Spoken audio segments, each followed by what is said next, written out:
In living for the weekend, you went from what first sounded like a decent 60 years of remaining life, all the way down to only 11.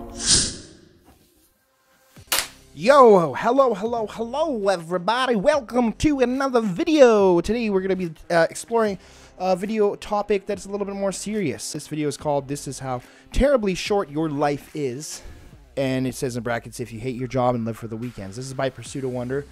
Over the last year and a bit, this has actually been one of my favorite YouTube channels. They've done such a creative and fantastically immersive job on all the content on this channel. So go ahead and check that out. We're going to have the link down in the description down below.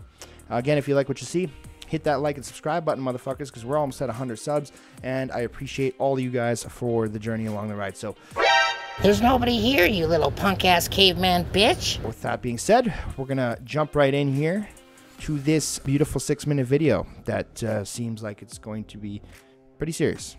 Based on the CIA's data, the country with the highest life expectancy is Monaco, with an average of 89.5 years old. In the United States, it drops to about 80. In Canada, about 82. In the United Kingdom, around 81. Across the world, this number can fluctuate dramatically and drop all the way down to the low 50s in certain less developed countries. But for the sake of this video, let's assume your life expectancy is on the higher side of the world's average, and that you will have no incidents of health complications or tragedies, and that you will live to 82 years old. 82 years on this planet as yourself, not too bad, but that's from birth. In terms of your remaining time in life, that's actually a very interesting life expectancy too. And I understand that over the years, we've had higher and higher life expectancy rates. Like, I'm pretty sure like 300 or 400 years ago, life expectancy rate was like, you'd be lucky to live to 40. I don't know the accuracy on that. I'd have to check that up and look it up. But like, I'm pretty sure that was the case. So 82 in Canada, not bad, not bad. You know, it's pretty similar in the United Kingdom and in the US. World's average is 82, it seems like. So very interesting shit. So I wonder where that's going to be 20 years from now, you know? we have to subtract however old you are right now from 82. For the sake of this video, let's say you are 22 years old, as that is generally an age when a lot of people fully begin their careers. After subtracting that, at this point, you now have 60 more potential years of life, which equates to 21,900 days or 525,600 hours. Still not too bad. But if you get an average of 8 hours of sleep per night, 175,200 of those hours disappear, and you now have just less than what is equal to 40 years of waking life left. That brings your life expectancy down 20 years. That's kind of scary, but it gets a lot scarier if the following is true for you. A 2017 survey indicated that about 50% of US workers describe themselves as unsatisfied or unhappy in their job.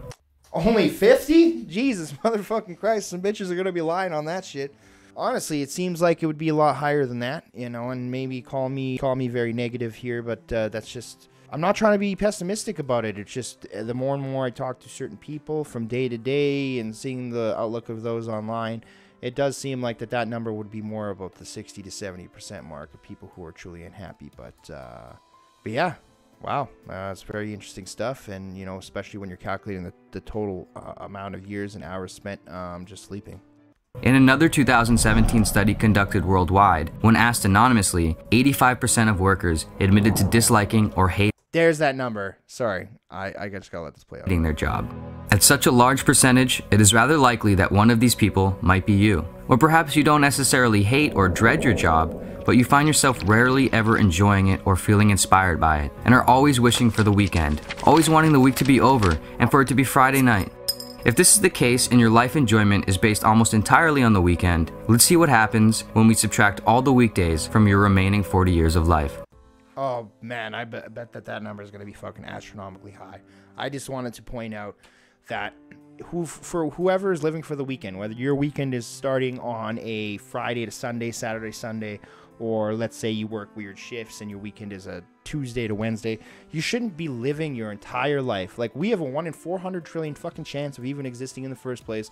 So to live your life just based solely off of, oh, I'm just excited, like, I'm just going to my job, I'm just another spoke on the wheel, a robot in the fucking mechanism of the system, and then I'm going to look forward to just spending those 2 days, and then I'm going to dread that last night where I have to wake up early in the morning and do the same fucking rinse, lather, repeat bullshit over again. That's not a way to live. What the fuck? You live in like a goddamn less than 2 days a week?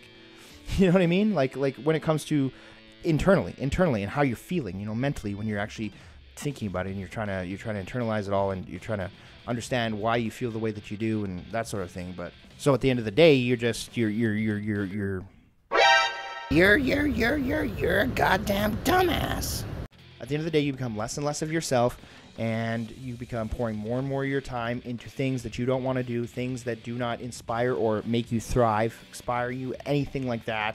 And then you just not only lose yourself, but now you're stuck in this rut, and they're like, oh my God, well, I've been here for 20 years now, and I got all these raises. If I leave and find another job, I have to start from scratch again, etc., etc., etc. It's like, no, dude, you gotta figure out your own mold. You gotta figure this out, where you gotta be living for your own happiness and figuring it out yourself, and not be fucking relying on living for the weekends. It's like, oh my God, thank God it's Friday. It's just like, I understand that that's very positive and happy, and I'm glad for those people to say that.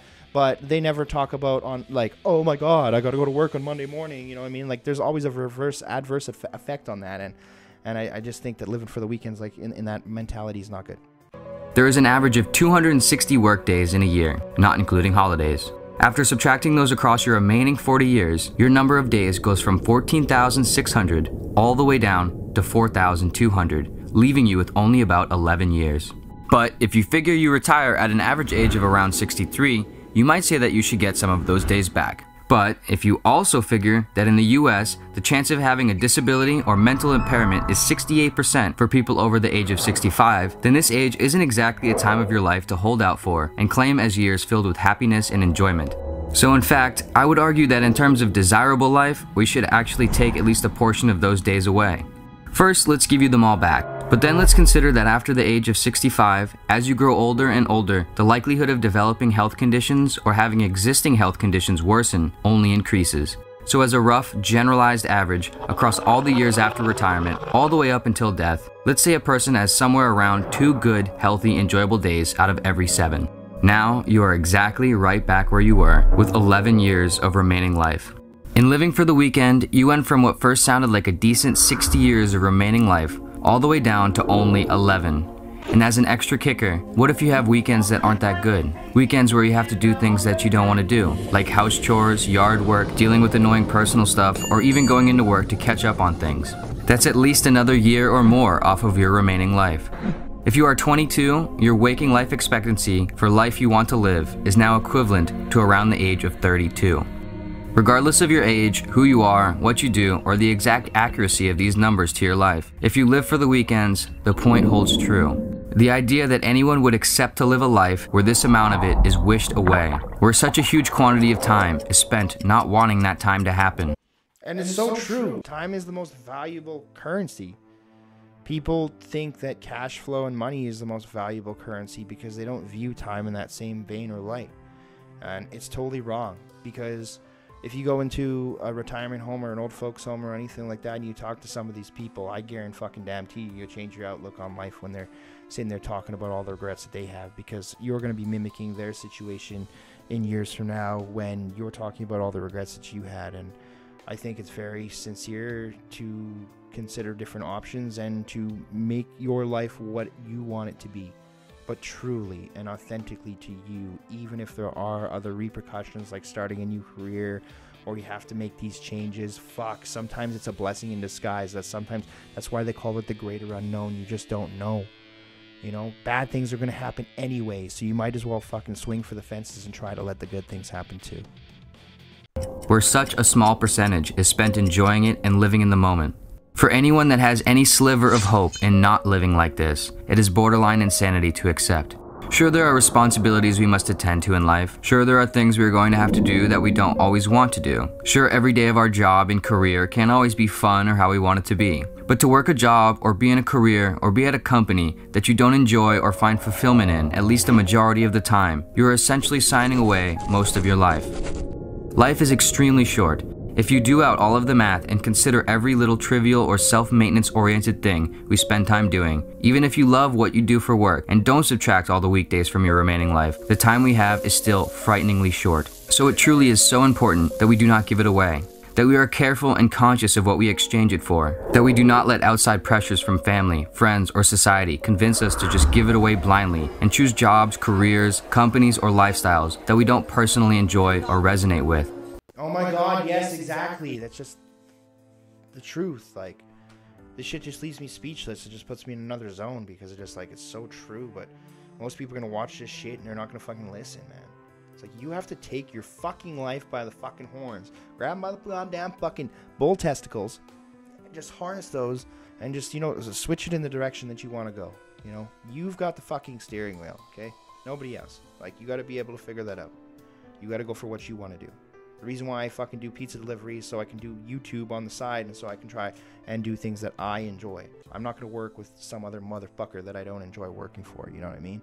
It's just not in my best interest to do something like that because I've done it in the past, and the next time I do, I'd fucking quit my job in the first 5 minutes. Why? Because I understand that time is the most valuable currency, and you can't get that back. You can't get that time back, so you gotta enjoy all the time that you have with your loved ones, enjoy all the time that you have with everyone, like all the good experiences and all the pets and all the good times and concerts and shows and fucking events and just moments and memories, etc., etc. that you enjoy. Like, you just gotta make it the most that it is, truly, and like, not some fucking bullshit that's gonna spike your goddamn dopamine in your brain just temporarily. That we don't become easily distracted or persuaded by short-term glitz and glamour that we know we don't really need, and that we try our best to avoid accepting anything less or making big mistakes that force us to have to. If you feel like you are constantly wishing for the weekend, only for it to come, and then in a blink of the eye, it ends and you are back at the same starting point on Monday, waiting for the weekend all over again. If you feel like you are anywhere close to living a life where you dislike almost every day of what you do, throwing each day into the trash of wasted time, perhaps you should spend some of your time trying to figure out how to make sure you don't waste any more of it. Thank you for watching.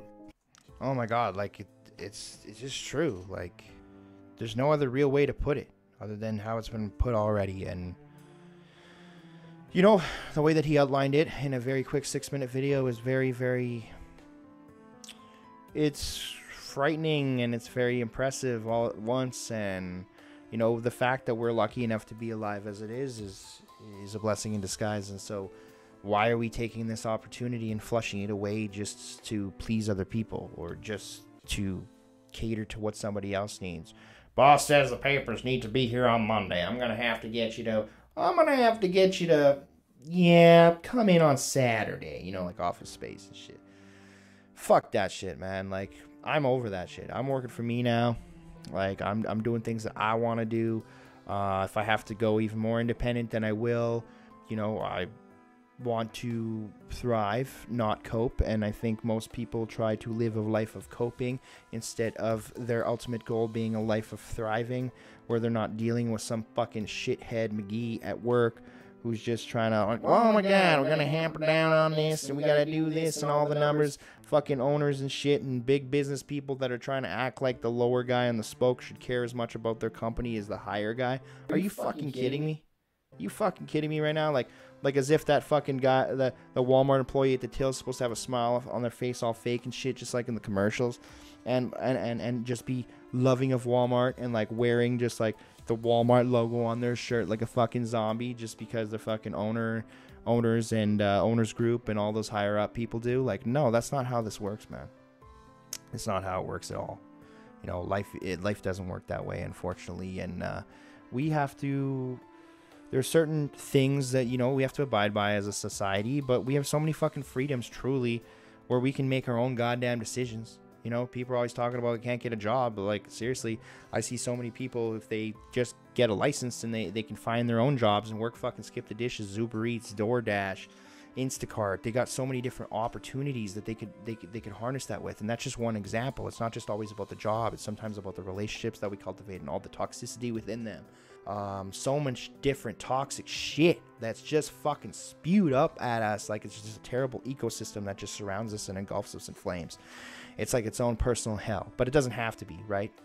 We can make the choice, the conscious effort to choose to get away from that, and I think that that's very important and it's very vital for us to do so. So to those that are struggling, I hope you guys turn it around, and I know you fucking will turn it around as long as you're sincere with yourself and as long as you're taking this shit seriously, because we cannot get that time back. And so for that, I thank you guys for watching. That was very enjoyable but very serious, so sorry for getting on such a serious note, but like, it's serious and it is real. So we need to take it seriously. So thank you guys so much for watching. I hope you guys enjoyed, and I hope you guys stay real, because I will most definitely always stay caveman. So thank you so much, and I'll see you in the next one. Cheers.